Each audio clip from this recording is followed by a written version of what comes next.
먼저 평생교육은 언제 누구에 의해서 어떤 국가에서 왜 등장하기 시작했는가 하는 질문으로부터 학습 내용을 살펴보도록 하겠습니다. 평생교육, 영어로는 lifelong education이죠. 이 용어는 기본적으로 언제 사용하기 시작했는가, 그리고 두 번째는 어떤 개념으로 등장이 되었는가 하는 내용을 살펴보는 건데요. 이 용어는 1919년 영국의 Adult Education Committee, 즉 성인교육위원회에서 평생교육이라고 하는 것의 원칙을 제시한 보고서에서 처음 사용되었습니다. 이 보고서는 평생교육은 어느 한, 그러니까 예를 들면 뭐 부유층이라든지 공부를 많이 한 사람이라든지 이런 어떤 특정한 계층에서 사용하는 사치가 아니라 사회생활을 하는 데 있어서의 통합 요소라고 강조하고, 모든 사람들이 누구나 다 평생교육에 참여할 수 있도록 바로 평생교육이 조직화되어야 한다고 지적한 것으로부터 이 용어가 등장을 했습니다. 여기에서 우리가 굉장히 중요한 것을 생각해야 되는데요. 바로 중요한 것은 이 성인교육이라고 하는 용어를 다시 한번 생각해 보는 겁니다. 흔히 성인 그러면 아동기도 지나고 청소년기도 지나서 성인이 돼서 이루어지는 교육이라고 하다 보니까 혹시 청소년기에 있어서 놓쳤던 어떤 교육에 대해서 보상 차원이라고 생각해 볼 수 있는데, 절대 그런 문제가 아니라 일종의 평생의 한 과정으로, 즉 다시 말씀드리면 라이프롱의 어떤 프로세스로 이 교육 과정을 파악했다고 하는 것이 굉장히 중요한 내용이라고 볼 수 있습니다. 제가 조금 전에 언제 누구에서 어떤 국가에서 왜 등장했는가라고 하는 질문 속에서 용어라고 하는 걸 먼저 말씀을 드렸는데, 이번에는 평생교육의 개념이, 그러면 개념이 언제 등장을 했는가 하는 내용입니다. 1965년 12월 파리에서 유네스코 국제회의가 열렸습니다. 유네스코는 기본적으로 교육과 또 과학 그리고 문화를 통해서 세계 인류 공영의 발달에 기여하도록 하는 그러한 조직이죠. 이 조직이 생겨난 이유를 좀 알면 평생교육이라고 하는 것을 조금 더 아주 개념적으로 쉽게 이해할 수 있습니다. 1942년부터 1944년 사이는 세계 제2차 세계대전이 있었거든요. 아무래도 이제 전쟁이라고 하는 전후 과정 속에서 보면 굉장히 폐허된 그런 상황이었을 겁니다. 이때 연합국의 교육장관들이 프랑스 파리에서 모여서 어떻게 하면 이 전쟁으로부터 폐허된 이 현실을 교육과 과학과 문화라고 하는 차원으로 그 기본 바탕을 이용해서 발달에 기여할 수 있을까 하는 내용이기 때문에 평생교육은 굉장히 의미 있는 그러한 상황으로 우리가 생각할 수 있습니다. 이때 이 유네스코의 국제회의에서 랑그랑이라고 하는 분에 의해서 처음으로 소개됐는데요.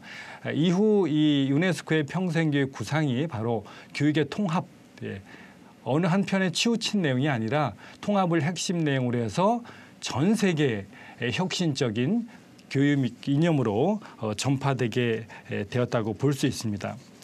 이 국제의 공식 이름은 조금 전에 말씀드린 대로 성인 교육 발전을 위한 국제위원회였습니다.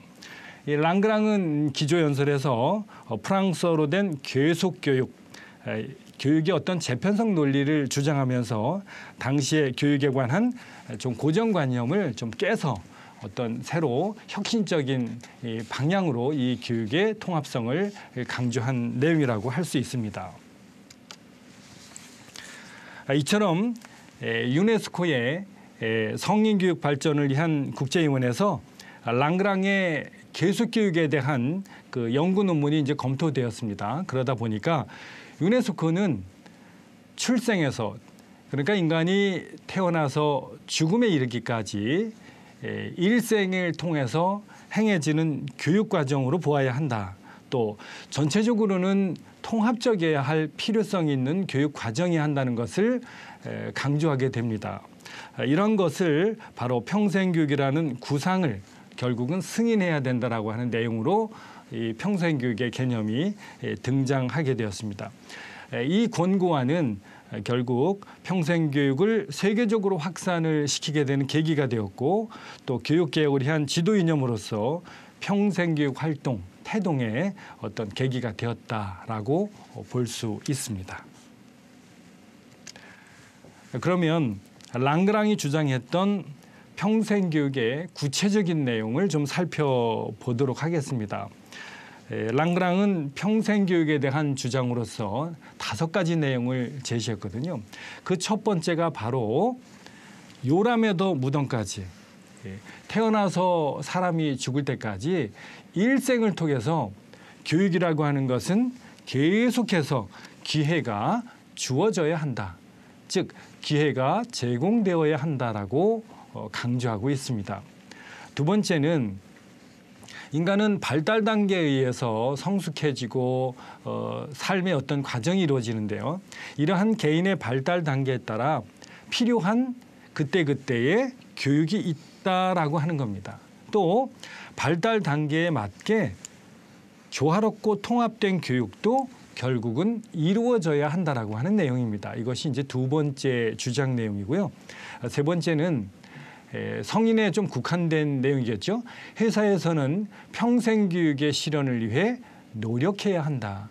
결국은 계속해서 학습 사회로서의 지향을 세 번째 주장으로 들고 있습니다. 다음은 네 번째입니다. 초등학교, 중학교, 고등학교 그리고 대학도 또 지역사회 학교로서의 역할과 지역문화센터로서의 역할을 잘 수행해 나가야 한다는 것입니다. 이것이 이제 네 번째고요. 마지막으로 다섯 번째는 기존 교육에 대한 좀 생각을 바꾸어서 교육 본래의 모습으로 돌아가기 위해서는 평생교육에 대한 이념을 교육 현장에 침투시키기 위해서 적극적으로 아주 노력을 해야 한다라고 하는 겁니다. 이 내용은 어느 한 개인의 차원보다는 조직, 소위 말하면 교육을 어떻게 프로그램으로 전개해서 인간의 삶에 굉장히 중요한 디딤돌이 되게 할 수 있을까 하는 내용으로 볼 수 있을 것 같습니다. 이상으로 랭그랑의 5가지 평생교육에 대한 주장을 살펴봤습니다. 주장을 랭그랑이 했다고 했는데요. 이러한 그 건의가 결국은 1970년대에서는 유네스코의 기본교육 사업으로 채택이 되었다라고 하는 내용입니다. 그래서 1970년에 국제교육의 해였는데요. 그때 주제로 바로 이 앞으로 굉장히 미래는 중요한 것이 평생교육이니까 앞으로의 어떤 삶의 큰 방향을 트는 평생교육이라고 하는 차원을 소위 세계에 알리는, 더 적극적으로 알리는 그런 계기가 되었다고 볼 수 있습니다. 이어서 1972년에는 교육 발전에 관한 국제위원회의 보고서를 통칭한 포레 리포트가 있었습니다. 이 포레는 학자 이름이죠. 이 포레 리포트에서도 모든 선진국과 개발도상국에서 평생교육을 실시해야 한다. 그러니까 어려운 나라건 잘 사는 나라건 어디에서건 평생교육이 실시되어야 한다라고 하는 것이고요. 같은 해 동경에서는 제3차로 세계 성인교육회에서 평생교육의 개념과 원리가 채택되고 결국 그러한 내용들은 조금 더 세계에 빠르게 전파되는 그런 상황이 되었다고 볼 수 있습니다. 이어서 보면 우리나라에서는 그러면 언제 평생교육이라고 하는 개념을 등장시켰는가 하는 내용입니다. 우리나라에서는 유네스코 한국위원회에서 평생교육 발전을 위한 세미나를 개최를 했습니다. 이때 이 평생교육에 대한 개념과 원리의 전파에 노력하게 되었고요. 또 이어서 1977년에는 한국사회교육협회가 주최하는 평생교육과 사회교육법에 관한 전국 세미나가 개최되었습니다. 되기도 했습니다. 그 다음해인 1978년에는 문교부 정책교육과제로 평생교육 관계보고서가 제출되는 등 아주 활발한 연구가 이어져 왔다고 볼 수 있습니다. 이제 굉장히 중요한 그 상황을 맞게 된 것은 1982년입니다. 우리나라 헌법에 규정된 평생교육의 진흥에 관한 국가적 책무를 완수하기 위해서는 사회교육법이 이제 필요하게 되었을 겁니다. 그래서 바로 이때 사회교육법이 제정이 되었습니다. 이 사회교육법의 주된 내용은 이런 내용입니다. 사회교육이라 함은 어떤 다른 법률에 의한 학교교육을 제외하고 국민의 평생교육을 위한 모든 형태의 조직적인 교육활동을 바로 사회교육이라고 한다라고 규정하고 있습니다. 1985년에는 제5공화국 헌법에 우리나라 최초로 국가는 드디어 평생교육을 진흥해야 한다는 평생교육진흥조합이 삽입되게 되었습니다. 그리고 1999년에는 사회교육법의 내용이 전부 개정되면서 용어가 바뀌게 됩니다. 바로 평생교육법으로 법률이 바뀌게 됐다는 내용이죠. 굉장히 중요한 의미가 있습니다. 그러면 이 법률이 평생교육으로 바뀐 이후에는 결국 사회교육법이라는 용어는 좀 사장된 용어가 되겠죠. 그러니까 앞으로는 사회교육법이라는 내용보다는 무조건 평생교육법이다라고 하는 차원에서 생각을 하면 될 것 같습니다. 그러면 이러한 평생교육의 용어는 여러 나라에서 어떻게 불리고 있는지 내용을 한번 살펴보도록 하겠습니다. 각 나라에서 사용하는 평생교육의 용어는 학자들의 어떤 관점, 보는 각각의 생각이죠. 이러한 관점이라든지 그 나라의 사회, 문화, 역사적 맥락에 따라서 아주 다르게 해석될 수 있기 때문에 조금은 각각 다른 관점에서 접근되었다라고 볼 수 있습니다. 그런데 이 용어를 좀 살펴보면 결국은 결은 같은 것 이런 내용을 알 수 있는데요. 우선 프랑스에서는 퍼머넌트, 영구 교육으로 불리었습니다. 또 다른 용어로는 계속 교육이라고도 할 수 있습니다. 그리고 영어에서는 lifelong education, 평생 교육. 유네스코에서도 또 우리나라에서도 바로 이러한 lifelong education, 즉 평생 교육이라고 하는 용어를 쓰고 있습니다. 그러면 우리가 가까운 일본에서는 어떻게 쓰고 있을까요? 네, 일본에서는 생애 교육으로 용어를 쓰고 있습니다. 그리고 OECD에서는 순환 교육, 그리고 EU에서는 역시 퍼머넌트라고 하는 용어를 써서 영구 교육으로 용어를 쓰고 있습니다. 이상으로 그 평생 교육이 언제 어느 나라에서 왜 어떻게 생겨나게 됐는가, 또 각 나라에서는 평생 교육이라고 하는 용어를 어떻게 불리고 있는가 하는 내용을 살펴봤고요. 다음은 평생 교육의 정의에 대해서 학습해 보도록 하겠습니다. 정의가 뭘까요?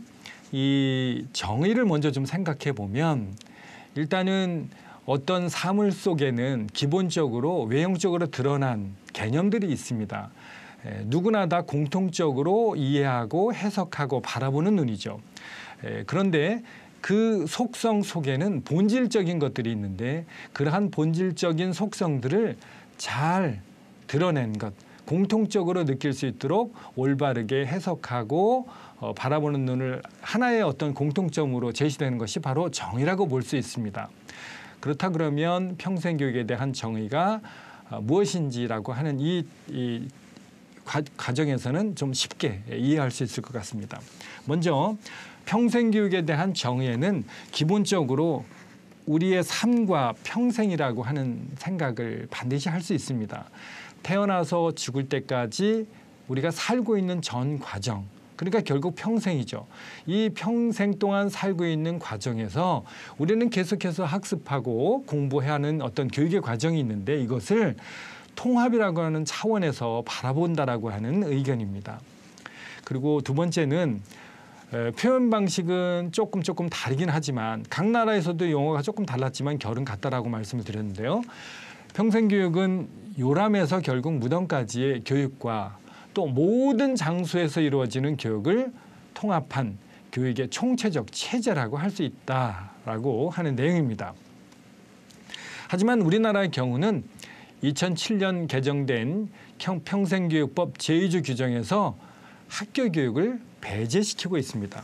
이 내용은 무슨 말씀이냐 하면 결국은 삶이 이루어지는 과정 속에서 즉 태어나서 죽을 때까지 모든 장소에서 이루어지는 교육을 통합한 교육의 총합체라고 했는데 이때 평생교육법에서는 학교 교육은 제외하고 나머지 모든 교육을 평생교육으로 본다라고 하는 내용입니다.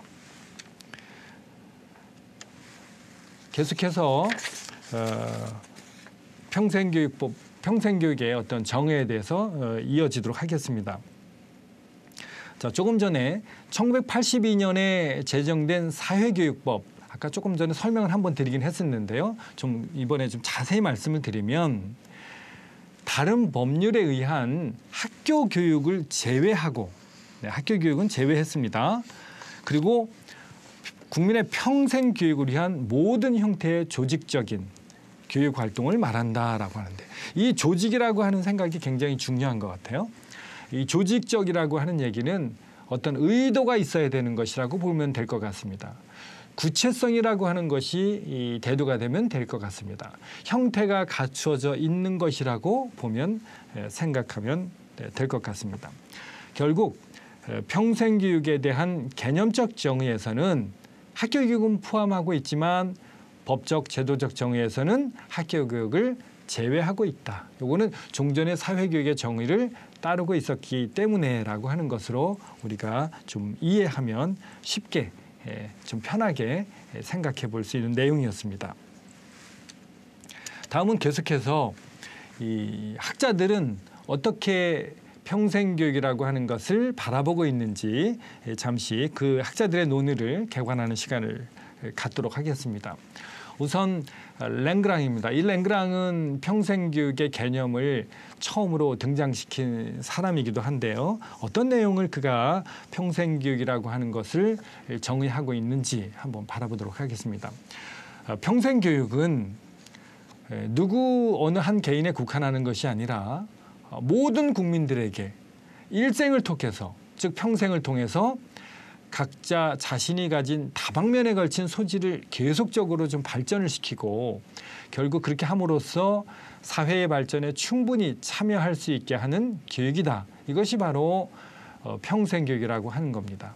또한 삶의 모든 상황에서 필요한 학습을 영속적으로 연결시키는 교육의 조건을 마련함으로써 개인이 자기 완성을 이룰 수 있도록 하는 것으로 바로 평생교육을 규정했다라고 하는 내용입니다.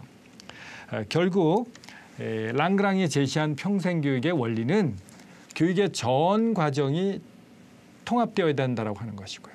또 전 생애를 통한 계속적인 교육이어야 한다는 것이고요.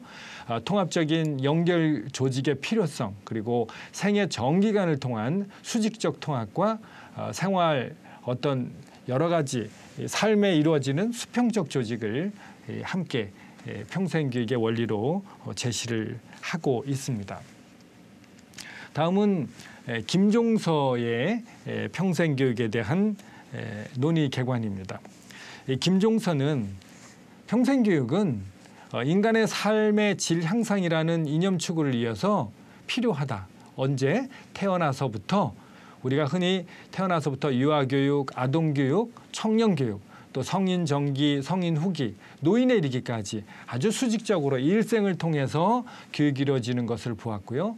또 가정이라든지 사회라든지 학교라든지 이런 차원에서 수평적으로 이 교육 내용이 통합되어서 결국 그것을 평생교육으로 총칭해야 한다라고 하는 것이었습니다.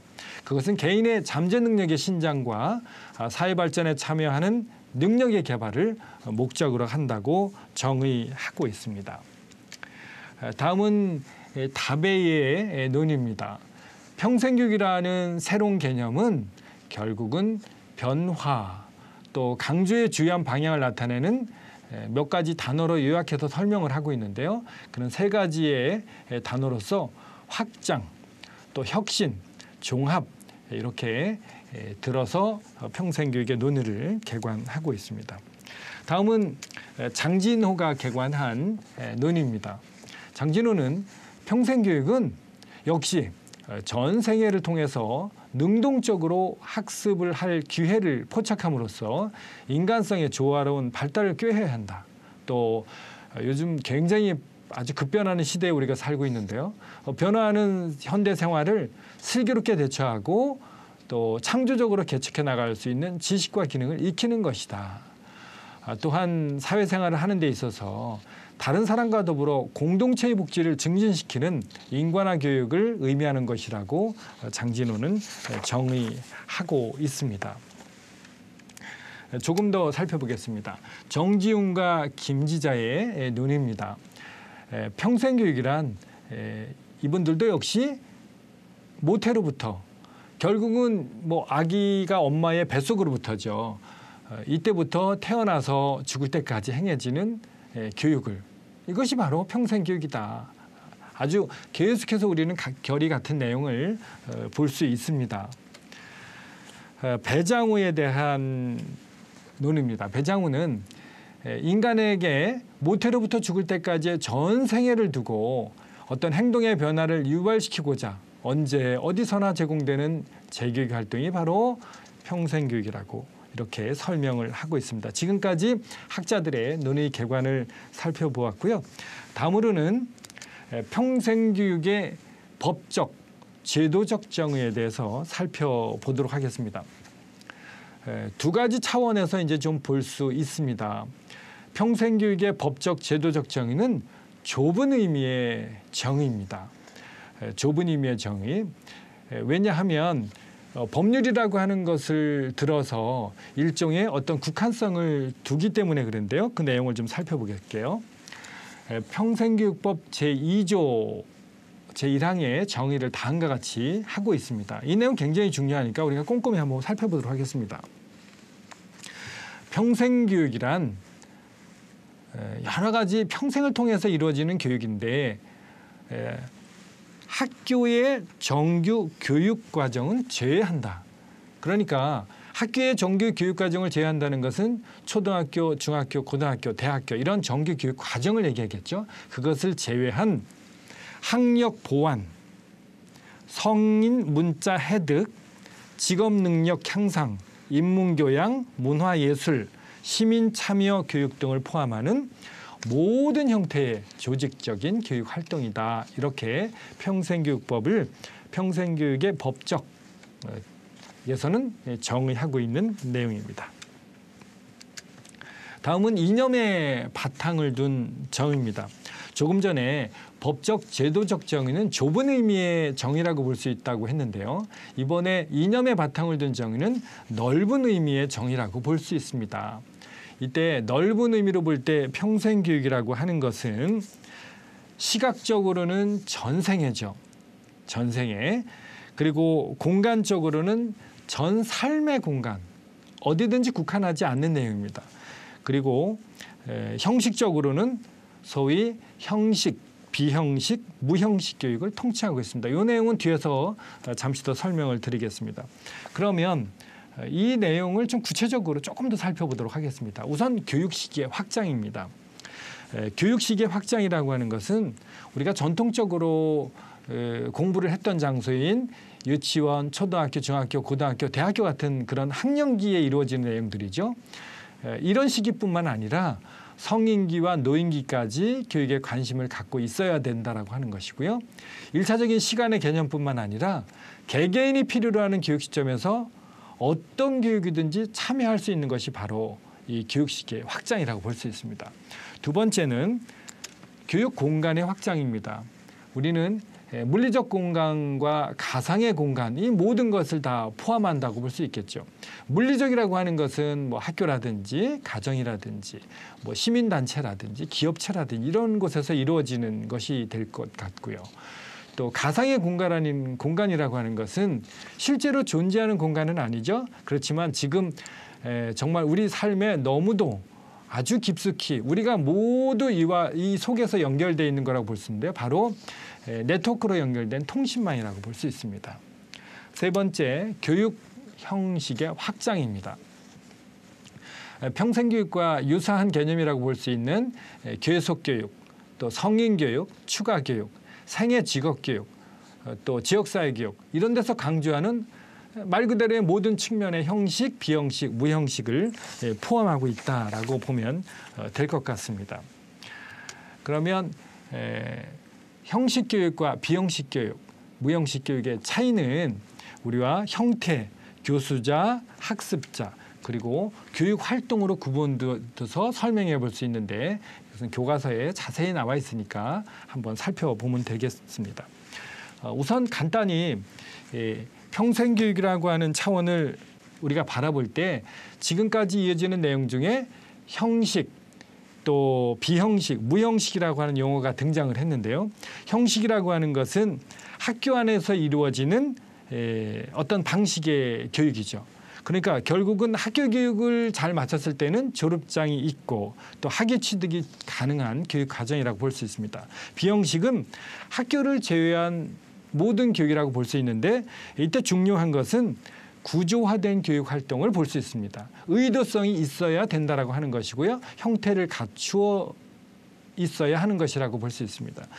마지막으로 무형식 교육은 우리가 스스로 노력해서 어떤 정보를 얻거나 또 기술을 배우려는 학습 활동이라고 볼 수 있는데 이와 관련해서 학습자가 일상생활 속에서 우리가 주도적으로 자발적으로 학습하는 모든 과정들이 바로 무형식 교육에 해당한다라고 하면 이해하면 될 것 같습니다.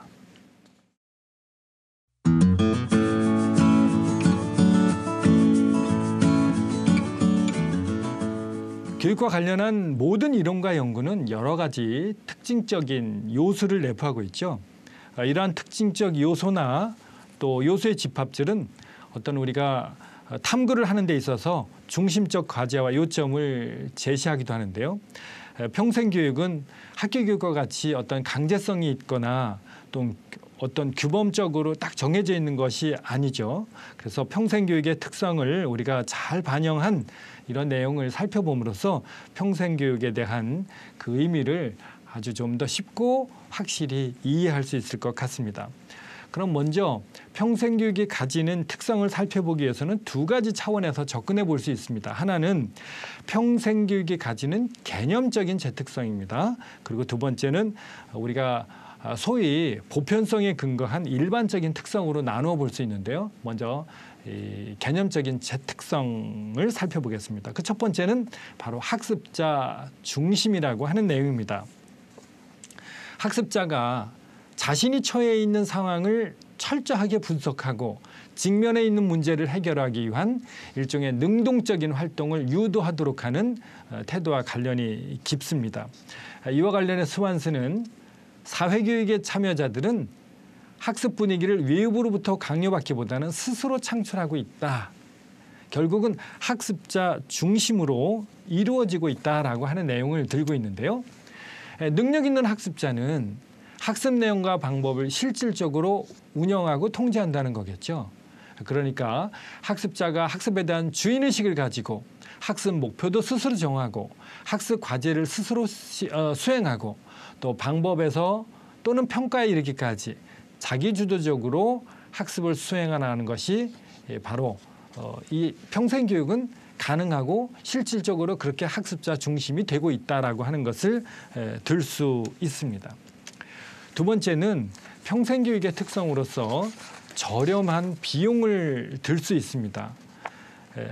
첫 번째, 많은 평생교육 기관은 전용 시설을 필요로 하지 않을 수 있다라고 하는 거죠. 평생교육은 어떤 장소에서도 성립될 수 있다라고 말씀을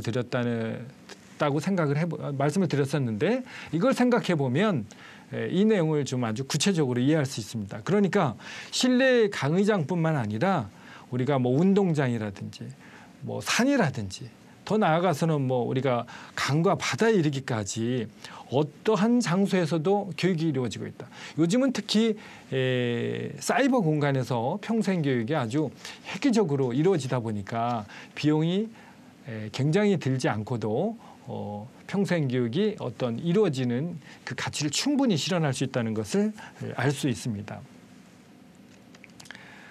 다음은 평생교육의 어떤 특성으로서 평생교육은 오랫동안 이루어지는 교육이 아니라 단기 학습 기간으로 이루어질 수 있다라고 하는 내용입니다. 단기 학습 기간에 대한 특성은 학교 교육과 평생교육의 본질적인 차이에서 출발하고 있습니다. 학교 교육과 달리 평생교육은 짧은 시간 안에 학습 목표를 달성할 수 있기 때문입니다. 우리가 실제로 평생교육 현장에서 보면 평생교육은 짧게는 뭐 1시간 또는 2시간 이렇게 이루어지는 것도 있고요. 조금 더 길으면 뭐 2달짜리도 있고 뭐 3개월, 때에 따라서는 6개월 이런 과정이 이루어질 수 있죠. 그런데 학교 교육이라고 하는 것은 우리가 기본적으로 너무도 잘 알고 있다시피 초등학교는 6년, 우리가 중학교도 3년, 고등학교 3년, 대학은 4년 뭐 이런 아주 오랜 시간, 적어도 수년이 경과되는 그러한 학습 기간을 우리가 알 수 있는데요. 평생교육은 그렇지 않다. 결국은 굉장히 단기의 학습 기간에 평생교육은 이루어지고 있다라고 하는 내용입니다. 이와 관련해서 폴스톤과 브랜백이 이 개념적인 재특성의 이야기를 한 내용이 있는데요. 먼저 폴스톤의 내용입니다. 폴스톤은 평생교육 활동은 현재 지향성을 지닌 단기간의 완성을 목표로 하는 경향이 있다라고 하는 내용을 강조해서 설명하고 있고요. 브랜백은 평생교육이 학교 교육보다 우월하다. 근데 그 우월한 점이 있다. 뭐냐 하면 학습 목표가 즉각적인 행동을 위해서 설정되거나 또는 새로운 행동을 창출하도록 설정되는 데 있기 때문에 평생교육은 학교 교육보다 우월한 점이 있다라고 하는 것을 강조하고 있습니다. 다음은 평생교육이 가지는 개념적인 재특성으로서 요구에 대한 기초를 들 수 있습니다. 평생교육은 현존하는 인간 요구를 명확하고 즉각적으로 수용할 수 있도록 그 목표 설정에 최우선 순위를 두고 있기 때문입니다. 모든 교육과정은 어떠한 인간 요구에 기초해야만 긍묘를 달성할 수 있기 때문에 이 요구에 기초하고 있다는 것은 굉장히 중요한 의미가 있습니다. 그렇기 때문에 평생교육의 교육과정은 연속적이고 또 기술적이고 필수적인 것보다는 우리가 선택할 수 있다라고 하는 거죠. 결국은 취사적이고 선택할 수 있다라고 하는 것은 융통성이 풍부한 경향이 짙다라고 볼 수 있습니다. 따라서 평생교육의 어떤 교육과정의 편성은 학습자의 진정한 관심이 무엇인가 또 동기, 희망사항을 학습자가 잘 발견할 수 있도록 이루어지는 것이 중요하겠죠. 또한 평생교육 프로그램 개발에 있어서도 어떤 전문가의 선입견으로 프로그램이 이루어지는 것이 아니라 결국 가정에서 이루어지는 것이 아니라 학습자들의 진정한 관심 영역이 뭔지 동기가 유발돼서 그에 맞는 내용이 어떻게 전개되도록 할 것인지 이런 것이 굉장히 중요한 내용이다. 그래서 이 요구에 대한 얘기는 우리가 앞으로 프로그램 개발에 있어서 굉장히 중요한 과정을 거치는 것이기 때문에 우리 머릿속에 아주 잘 새겨 넣어 주셨으면 좋겠습니다. 다음은 평생교육이 가지는 개념적인 특성 5번째, 취업과 연결이 바로 되고 있다라고 하는 내용을 들 수 있습니다. 취업과의 연계성은 실업자의 문제를 해소하는 하나의 보완체계가 되고 있는데요. 평생교육이 취업과 연결될 수 있는 기능은 크게 2가지로 생각해 볼 수 있습니다. 먼저 첫 번째입니다. 현재 취업 중인 자에 대해서 소위 굉장히 사회가 급변하다 보니까 우리가 과학이라든지 기술에 대한 정보에 있어서 우리가 계속 교육을 실시할 수밖에 없습니다. 결국은 이것이 취업의 계속성을 부여하는 것이라고 생각할 수 있겠죠. 2번째는 학교 교육이 굉장히 어떤 프레임에 짜져서 형식적으로 이루어지다 보니까 자칫 소홀히 취급될 수 있는 개인의 적성 지도 또 진로 지도에 대한 보완이 좀 필요할 수 있습니다. 그래서 그 수정의 기회를 제공하는 것이 취업과 연결에 있어서의 개념적인 재특성으로 우리가 생각해 볼 수 있습니다. 이러한 내용으로는 어떤 공무원 소위 어떤 교육 훈련 같은 것 이런 것으로부터 시작해서 지금은 그 직업 교육을 굉장히 많이 활성화시키고 있는데요. 충분히 연결을 시켜갈 수 있는 내용이라고 볼 수 있습니다. 다음은 수평적 관계에 대한 내용입니다. 이 수평적 관계라고 하는 것은 학습자하고 교수자, 교사의 개념이죠. 학습자와 교사의 어떤 수평적 관계를 이야기합니다. 교사는 굉장히 어떤 높은 위에 있고 학습자는 아래에 있고 그런 개념이 아닌 차원에서 생각해 볼 수 있습니다. 이런 관점에서 교사는 전통적인 학교에서의 어떤 교사와는 다릅니다. 그러면 어떤 역할을 수행할 수 있을까 하는 걸 내용을 봤더니 바로 교사는 퍼실리테이터, 촉진자로서의 역할을 수행하고 있다라고 하는 겁니다. 또한 교수자가 수강자가 될 수도 있고 반대로 수강자도 교수자가 될 수 있는 것이 바로 이 평생교육의 어떤 수평적 관계에 대한 특성입니다. 실제로 평생교육 현장에서는 어떤 특별한 요건을 갖추지 않더라도 강의 역량이 우수하면 때로 강의가 가능한 것이 현실적으로 되고 있는 내용을 보면 잘 알 수 있습니다. 마지막으로 평생교육이 가지는 개념적인 재특성에 대한 내용은 분권화된 기획과 변경에 대한 내용입니다. 학교 교육이 교육기의 어떤 중앙 집권화로 인해서 야기되는 비유연성을 갖고 있다는 것으로 생각해 보면 평생교육은 학교 교육과 달리 변동하는 주변 여건에 따라서 즉각적으로 대처할 수 있는 권한과 책임이 인정되고 있습니다.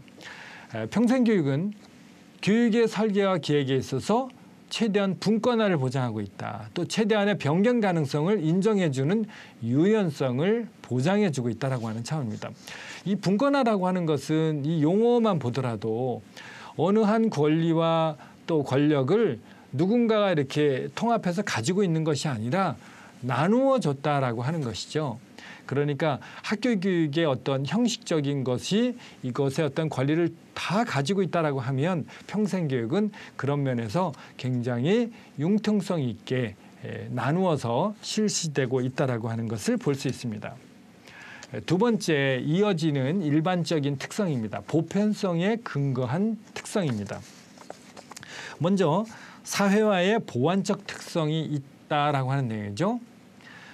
자신에게 미진했던 어떤 직업 기술이라든지 또 부족했던 교양이라든지 또 내가 어떤 민주 시민으로서의 자질을 부족한 것이 있다면 충분히 보완해 나갈 수 있는 그런 특성을 갖고 있습니다. 두 번째는 민주주의 학습의 계기가 된다라고 하는 내용입니다.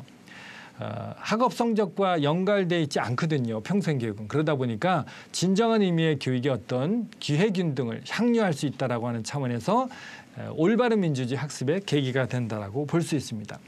세 번째는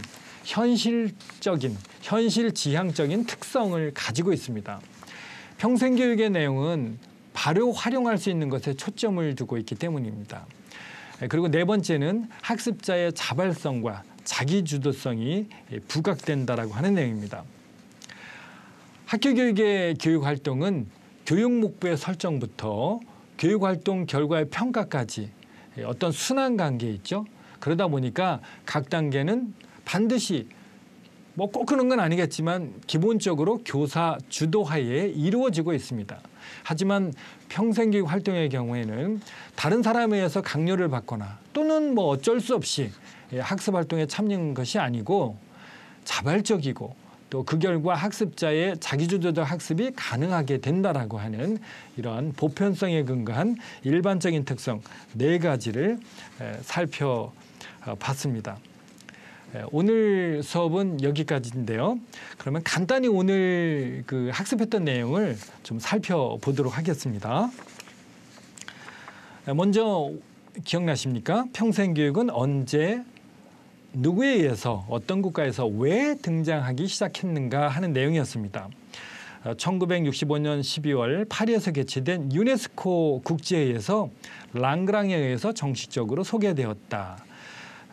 그리고 이 평생교육에 대한 구상은 어떤 교육의 통합을 핵심 내용으로 해서 전 세계 혁신적인 교육 이념으로 전파되었다라고 하는 내용이었습니다.